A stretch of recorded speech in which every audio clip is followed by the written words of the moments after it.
ಇಂದೇ ಡೌನ್ಲೋಡ್ ಮಾಡಿ ಮತ್ತು ನಿಮ್ಮ ನೆಚ್ಚಿನ ಶೋಗಳನ್ನು ಆನಂದಿಸಿ.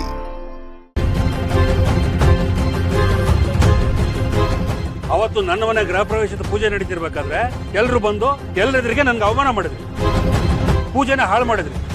ಈಗ ನೀವು ಮಾತ್ರ ನೆಮ್ಮದಿಯಾಗಿ ಪೂಜೆ ಮಾಡ್ಬೋದು, ನಾನು ನೆಮ್ಮದಿಯಾಗಿ ಪೂಜೆ ಮಾಡಬಾರ್ದಾ?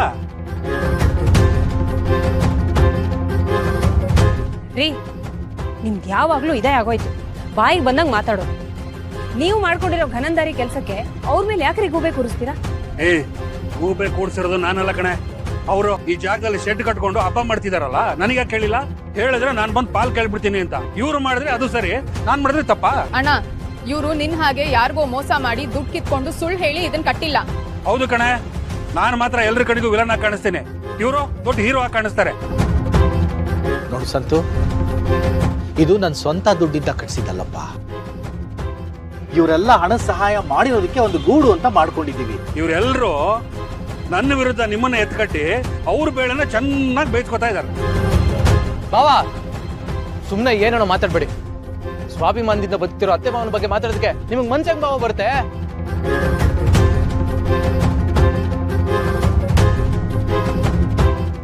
ನೋಡಿ ಸಿದ್ದು, ಅವರು ನಿಮಗೆ ಅತ್ತೆ ಮಾವ ಆಗೋದಕ್ಕಿಂತ ಮುಂಚೆ ನನಗೆ ಅಪ್ಪ ಅಮ್ಮ. ಎಲ್ರ ಕಣ್ಣಿಗೂ ದೇವರಾಗಿ ಕಾಣಿಸ್ತಾರ ಅವರು, ಆದ್ರೆ ಹೆತ್ತು ಮಕ್ಕಳಿಗೆ ಮಾತ್ರ ದೆವ್ವ.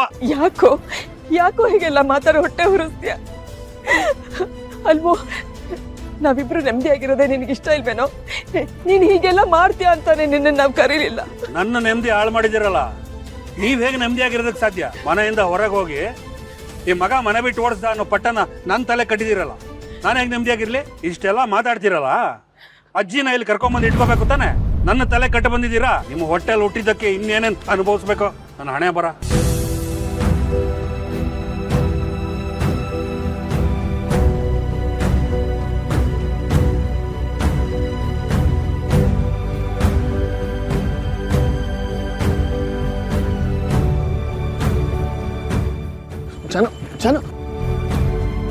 ಅತ್ತೆ, ಅಲ್ಬಿಡಿ ಅತ್ತೆ.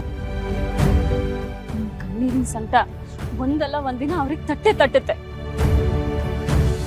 ಚಲ್ವಿ, ನೀವುಗಳೆಲ್ಲ ಈ ರೀತಿ ಮಾತುಗಳನ್ನ ಅಂದಾಗ ನನಗೆ ತುಂಬಾ ಹಿಂಸೆ ಆಗುತ್ತೆ. ಎಷ್ಟೇ ಆದ್ರೂ ನನ್ ಗಂಡ ಅಲ್ವಾ? ಆದ್ರೂ ಅತ್ತೆ, ಹೆತ್ತಪ್ಪ ಅಮ್ಮನ ಈ ರೀತಿ ನೋಯಿಸೋರ್ಗೆ ಖಂಡಿತ ಒಳ್ಳೇದಾಗಲ್ಲ ಬಿಡಿ. ಅಯ್ಯೋ, ಹಾಗೆಲ್ಲ ಹೇಳ್ಬಿಡ ವೀಣಾ. ಅವನು ಹೀಗೆಲ್ಲ ಮಾತಾಡ್ದ ಅಂತ ನನಗೆ ಬೇಜಾರಾಗ್ಲಿಲ್ಲ, ಆದ್ರೆ ನಮ್ಮ ಪರಿಸ್ಥಿತಿ ತಿಳ್ಕೊಂಡು ಹೀಗೆ ಮಾತಾಡ್ತಾರಲ್ಲ, ತುಂಬಾ ದುಃಖ ಆಗತ್ತಪ್ಪ. ಲಕ್ಷ್ಮಿ, ಇವನೇನು ಇವತ್ತು ನಿನ್ನೆಯಿಂದ ನೋಡ್ತಾ ಇದ್ಯಾ? ಇವನ್ ಮಾತನ್ನೆಲ್ಲ ಇಷ್ಟು ಗಂಭೀರವಾಗಿ ತಗೊಂಡು ದುಃಖ ಪಡೋ ಅಗತ್ಯ ಇಲ್ಲ. ಬಿಟ್ಬಿಡು, ಅವನ್ ಚಾಳಿ ಅದು. ವರ್ಷಕ್ಕೊಂದ್ಸಲ ಬರೋ ಹಬ್ಬ, ಎಲ್ಲ ಸೇರಿದ್ದೀವಿ, ಖುಷಿ ಖುಷಿಯಾಗಿ ಆಚರಿಸೋಣ. ನೀನೇ ಹೀಗೆ ದುಃಖ ಪಡ್ತಿದ್ರೆ ಮಕ್ಕಳು ಏನ್ ಅನ್ಕೋಬೇಕು ಹೇಳು? ನಡಿ, ಪೂಜೆ ಮುಂದುವರ್ಸೋಣ. ನಡಿ ವೀಣಾ, ಕರ್ಕೊಳಮ್ಮ. ನಡಿಮ್ಮ, ಕಣ್ಣೀರು ಒರೆಸ್ಕೊಳ್ಳಿ. ಅಳಿಯಂದ್ರೆ ಬನ್ನಿ, ಬನ್ನಿ ಅಳಿಯಂದ್ರೆ, ಬನ್ನಿ.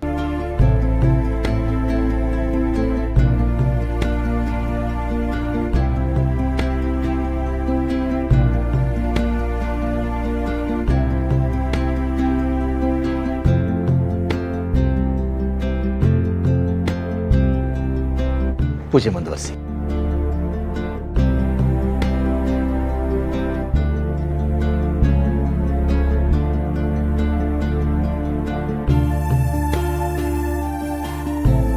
ವೆಂಕಿ,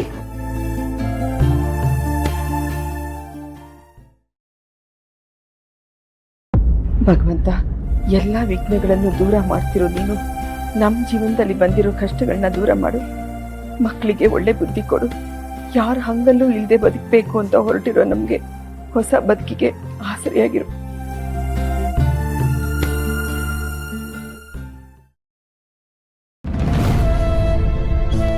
ಜನ ಸಮಾಧಾನ ಮಾಡ್ಕೋ. ಜನ ನೀನೀಗ ಹೇಳ್ತಾ ಕುತ್ಕೊಂಡ್ರೆ ಹೆಂಗೆ ಹೇಳು?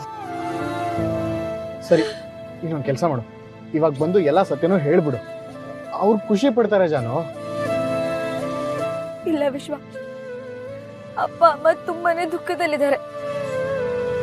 ಅವ್ರು ಯಾವ ಪರಿಸ್ಥಿತಿನಲ್ಲಿದ್ದಾರೆ ಅಂತ ಗೊತ್ತಾದ್ಮೇಲೂ ಹೇಗೆ ಅವ್ರಿಗೆ ನನ್ನ ಮುಖ ತೋರಿಸ್ಲಿ ಹೇಳು? ಹೆತ್ತ ಮಕ್ಕಳೇನೆ ಅಪ್ಪ ಅಮ್ಮನ್ನ ದೂರ ಹಾಕಿದ್ದಾರೆ. ಪಾಪ ಎಷ್ಟೋ ಕಷ್ಟಪಟ್ಟು ಒಂದು ಶೆಟ್ಟಲ್ ಆದ್ರೂ ಜೀವನ ಮಾಡಕ್ ಪ್ರಯತ್ನ ಪಡ್ತಿದ್ದಾರೆ. ಅಂಥದ್ರಲ್ಲಿ ನನ್ ಕಷ್ಟನೆಲ್ಲ ಹೇಳ್ಕೊಂಡು ಅವ್ರಿಗೆ ಮತ್ತಷ್ಟು ದುಃಖ ಕೊಡ್ಲ? ನನ್ ಕೈಯಿಂದ ಆಗಲ್ಲ. ಅದಕ್ಕಿಂತ ನಾನ್ ಸತ್ತಿದೀನಿ ಅಂತ ಅನ್ಕೊಳ್ಳೋದೇ ವಾಸಿ. ಜಾನು ಹಂಗೆಲ್ಲ ಹೇಳ್ಬೇಡ ಜಾನು.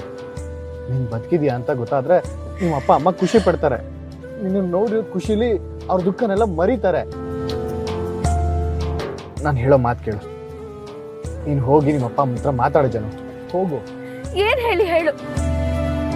ನನ್ ಗಂಡ ಸರಿ ಇಲ್ಲ, ಅವ್ರನ್ನ ಮದ್ವೆ ಆಗಿದ್ದ ದಿನದಿಂದನೂ ನಾನು ಸತ್ತು ಬದುಕಿದೀನಿ ಅಂತ ಹೇಳ? ಅವರಿಂದ ತಪ್ಪಿಸ್ಕೊಳಕ್ಕೋಸ್ಕರ ಬದುಕಿದ್ರು ಸತ್ತಿರೋ ತರ ನಾಟಕ ಆಡ್ತಿದೀನಿ ಅಂತ ಹೇಳ? ಅವ್ರ ಗೋಮುಖ ವ್ಯಾಘ್ರ ಮುಖನ ತೋರ್ಸಕ್ ಹೋಗಿ ಅವ್ರಿಗೆ ಹೊರೆ ಆಗ್ಲ ವಿಶ್ವ? ಬೇಡ, ನಾನಂತೂ ಅಲ್ಲಿಗೆ ಹೋಗಲ್ಲ. ಅವ್ರಿಗೆ ನನ್ ಮುಖನೂ ತೋರ್ಸಲ್ಲ. ಅವ್ರ ಇವಾಗ ಅನ್ಭವಿಸ್ತಾ ಇರೋ ನೋವೇ ಸಾಕು. ಹಾಗಂತ ನಿಮ್ಮ ಅಪ್ಪ ಅಮ್ಮನಿಂದ ಕಂಪ್ಲೀಟ್ ಆಗಿ ದೂರ ಇದ್ಬಿಡ್ತೀಯ ಜನ? ಅವ್ರ ಜೊತೆ ಇರ್ಬೇಕು ಅಂತ ನಿನ್ಗೆ ಅನ್ಸದೇ ಇಲ್ವಾ? ಅನ್ನಿಸ್ತಿದೆ, ಆಸೆ ಆಗ್ತಿದೆ. ಹಾಗಂತ ನಾನು ಇವಾಗ ಏನಾದ್ರೂ ಹೋದ್ರೆ ಅವ್ರಿಗೆ ಹೊರೆ ಆಗ್ತಿದೆ ಹೊರತು ಹಗುರ ಆಗಲ್ಲ ವಿಶ್ವ. ನನ್ ಖುಷಿನ ಆಸೆ ಪಡೋರ್ಗೆ ನನ್ ಕತೆಗಳನ್ನೆಲ್ಲ ಹೇಳಿ ಇನ್ನಷ್ಟು ಸಂತ ಪಡೋ ತರ ಮಾಡ್ಲಾ ಹೇಳು? ಬೇಡ, ನನಗ್ ಮಾತ್ರ ಇದ್ರಲ್ಲಿ ನೀನು ಒತ್ತಾಯ ಮಾಡ್ಲೇಬೇಡ. ನನ್ ದೂರದಿಂದ ನೋಡಿದ್ನಲ್ಲ ಅಷ್ಟೇ ಸಾಕು. ನನ್ ಕತೆ ಸಮಾಧಾನ ಆಯ್ತು. ಇಲ್ಲ ಜಾನು, ಜಯಂತ್ ಅವರು ನಿನ್ಗೆ ಯಾವ್ಯಾವ ತರ ತೊಂದರೆ ಕೊಟ್ಟಿದ್ದಾರೆ ಅನ್ನೋದನ್ನ ನಾನು ಬೈಲ್ ಮಾಡೇ ಮಾಡ್ತೀನಿ. ಅದನ್ನೆಲ್ಲ ನಿಮ್ಮ ಅಪ್ಪ ಅಮ್ಮನ ಹತ್ರ ಹೇಳ್ತೀನಿ. ನಿನ್ನ ಅವ್ರ ಹತ್ರ ಸೇರ್ಸೋ ಜವಾಬ್ದಾರಿ ನಂದು. ಅದೆಲ್ಲ ಏನು ಬೇಡ. ಕೊಚ್ಚೆ ನೀರಿಗೆ ಕಲ್ಲೆಸಿದ್ರೆ ನಮ್ಗೆ ತಾನೇ ಸಿಡಿಯೋದು. ಅವ್ರ ವಿಷಯ ಬಿಟ್ಬಿಡು. ಹೇಗ್ ಬಿಡೋದಕ್ಕಾಗತ್ತೆ ಜನ?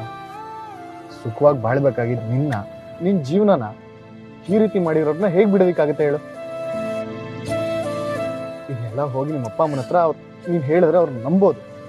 ಆದ್ರೆ ಅದಕ್ಕೆ ಸರಿಯಾದ ಸಾಕ್ಷಿ ಕೊಡ್ಬೇಕಲ್ವಾ? ಅಲ್ಲ ಜಾನು, ಅವರೇ ಬಂದು ನಿನ್ನ ಇಷ್ಟಪಟ್ಟು ಕೇಳಿ ಮದುವೆ ಆಗಿದ್ದಲ್ವಾ? ಇವಾಗ ನಿನ್ಗೆ ಈ ರೀತಿ ಚಿತ್ರಹಿಂಸೆ ಕೊಟ್ಟಿದಾರಲ್ಲ,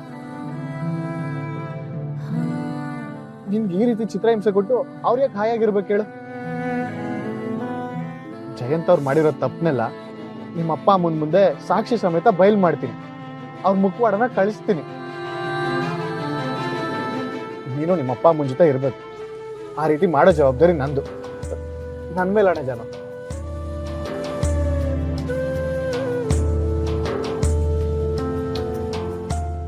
ಇದು ನಮ್ಮ ಸ್ನೇಹದ ಮೇಲೆ ಅಣೆ ಜಾನು.